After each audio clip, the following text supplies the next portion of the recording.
Maine's Ann Baldridge is in North Berwick tonight. Ann, what are you seeing out there?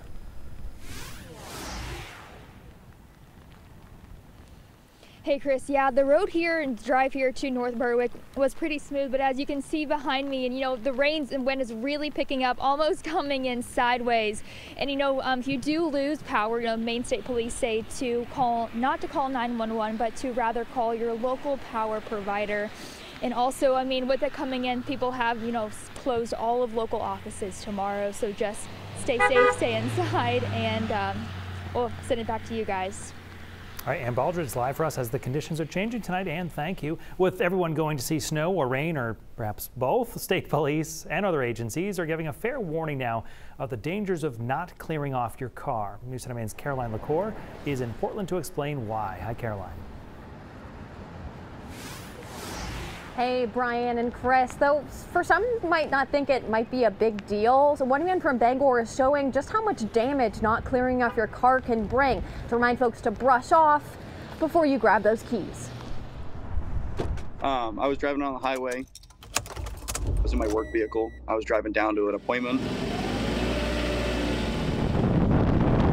On the highway going southbound in Bangor, had a car pass me on the left-hand side, and as they hit a bump, the entire front half of their roof was covered in ice. Jake King did not expect to get into an accident during last week's snowstorm. Blew up in the air and it's kind of slow motion, right? You see it and you're like, oh, well.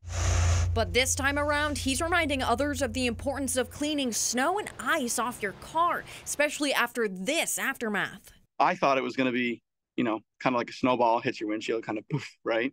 Didn't expect my whole windshield to almost implode. And it's not too uncommon of an accident.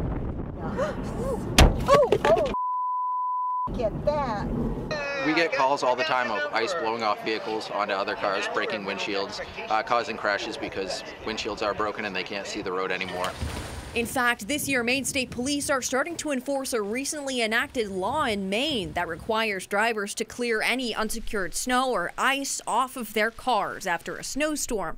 That includes the roof. They can be stopped and fined if their car is causing a hazard in that manner. Snow brush is the best route. If they make a stop for gas, just check the vehicle over. As for Jake King, he says he was lucky. Apart from pieces of glass scattered in his truck, he wasn't seriously hurt, but his wallet took a beating. Windshields, they kind of vary. I'd say probably on average $500 to $1,000 for windshields. Which is where places like Moody's Collision Center come in. Employees here in South Portland say they're getting ready for an uptick in windshield repairs, a job they say could leave a driver without their car for weeks. For anything that we're getting right now that's not really planned for, we're telling people 30 to 60 days before you get your vehicle back. All the more reason for all drivers to obey the law and make an effort to clear their vehicles of snow and ice. But I think it's important to kind of show like, hey, your actions have consequences. Now, Brian and Chris, if you are found with ice or snow on top of your car, that new law that Maine State Police mentioned could leave you with a hefty fine of from $150 to even $500. Guys, I'll toss it back to you. Caroline LaCour live for us in Portland tonight. Caroline, thank you.